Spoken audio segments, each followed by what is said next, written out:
안녕하세요. 네오 북카페의 진행자 여울입니다. 오늘은 아주 특별한 손님을 모셨습니다. 책 사피엔스 속 3만 년 전 호모 사피엔스이자 수렵 채집인이었던 카르님을 초대했습니다. 안녕하세요. 반갑습니다. 저는 3만 년 전 수렵과 횟집으로 살아가던 호모 사피엔스 카르라고 합니다. 제 일과는 새벽에는 사냥을 나서고 해질 무렵엔 불게 앉아 동료들과 이야기를 나누곤 했습니다.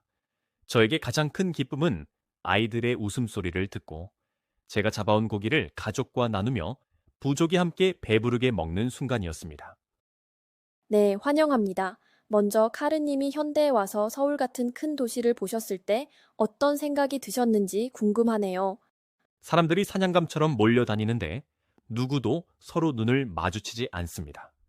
저희 부족은 작아도 모두가 서로를 알았는데 여기는 큰 부족이지만 서로를 모르는 듯합니다. 이곳은 이상한 숲 같습니다. 그런데 카르님, 혹시 예상하셨나요? 3만 년이 지나도 호모 사피엔스라는 종이 이렇게 진화하고 적응해서 여전히 살아가고 있다는 걸요? 지금 후손들을 보시니 어떤 기분이 드십니까? 솔직히 말씀드리면 저희는 늘 내일도 굶지 않고 살 수 있을까만 걱정했지 수만 년 뒤 후손 걱정까지는 못했습니다. 그런데 지금 보니 불 대신 휴대폰 불빛을 지키고 창 대신 신호등 불빛을 따라가며 살고 있군요. 그래도 여전히 이야기 나누고 웃고 먹는 걸 좋아하는 걸 보니 사피엔스의 본질은 변하지 않은 듯합니다.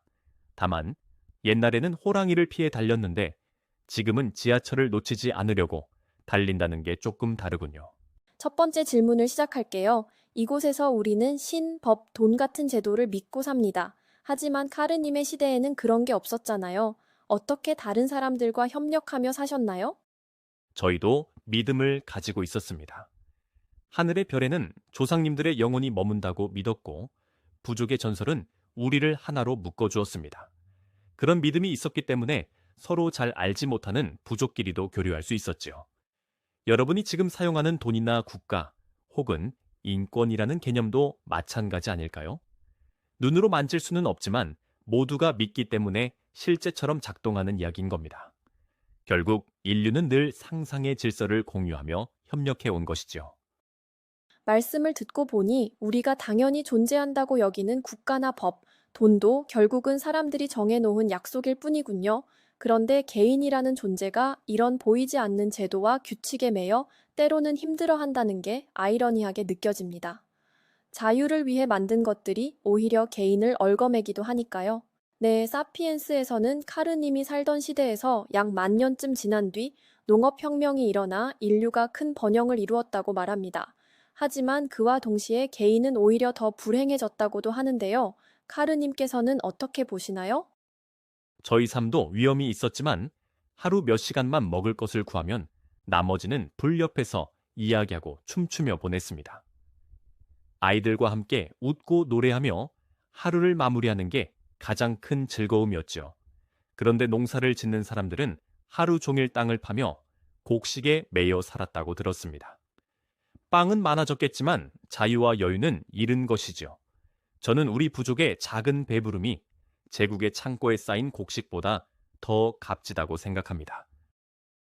그런데 또 다른 시각도 있을 것 같습니다.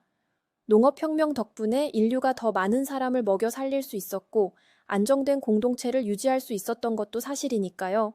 아마 인간은 자유와 안정, 풍요와 행복 사이에서 늘 균형을 찾아 헤매고 있는 것 같아요. 그렇다면 지금 현재의 시대는 과학과 자본이 서로 힘을 합쳐 세상을 바꾸고 있습니다. 어떻게 느껴지시나요? 별까지 기계를 띄우고 눈에 보이지 않는 병까지 고친다니 정말 놀랍죠. 과학과 자본이 만나니 인간의 힘이 예전과는 비교도 되지 않을 만큼 커졌죠. 저희는 불 하나만으로도 경이로웠는데 여러분은 수많은 불과 지식을 모아 거대한 도시와 제국을 만들었습니다. 저희는 불과 노래에 기대 살았고 여러분은 돈과 숫자에 기대 사는 듯합니다. 다만 확실한 건 과학과 자본이 서로를 밀어주며 인류를 지금의 위치까지 이끌었다는 사실입니다. 이는 숲속 부족으로 살던 저희에게는 전혀 상상할 수 없는 발전이지요. 또한 지금 저희 시대에는 혼자 사는 사람들이 많습니다. 혼자 집을 얻어 생활하거나 가족을 이루지 않고 개인으로만 살아가는 경우도 흔합니다. 수렵채집 사회를 살았던 카르님께서는 어떻게 보시나요? 저희 세계에서는 혼자 산다는 건 거의 상상할 수 없는 일이었습니다. 사냥은 무리를 지어야 성공했고 채집도 여러 사람이 함께해야 안전했습니다.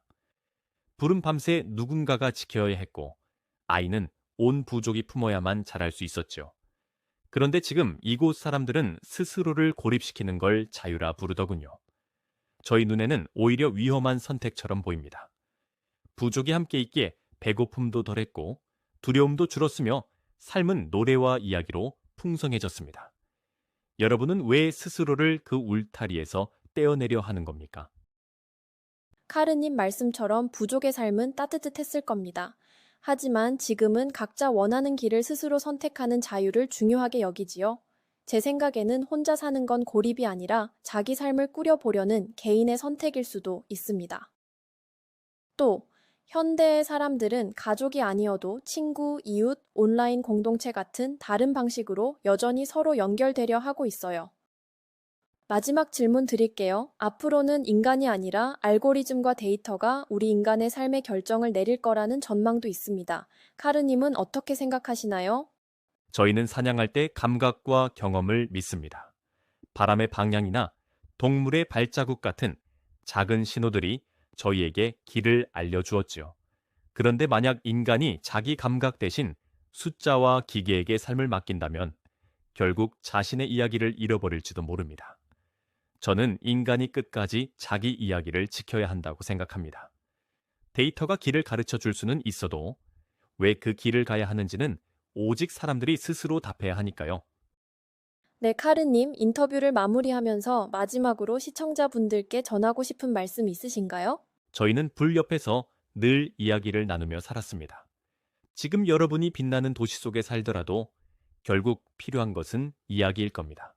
왜냐하면 인간은 이야기를 믿고 나눌 때에만 함께 살아갈 수 있으니까요. 이야기를 잃지 않는 한 사피엔스라는 우리의 종은 앞으로도 계속 새로운 길을 열어갈 수 있겠죠. 오늘 말씀 정말 감사합니다. 시청자 여러분들도 사피엔스 책을 읽은 후 여러분의 생각도 내어 북카페에 남겨보면 어떨까요? 감사합니다.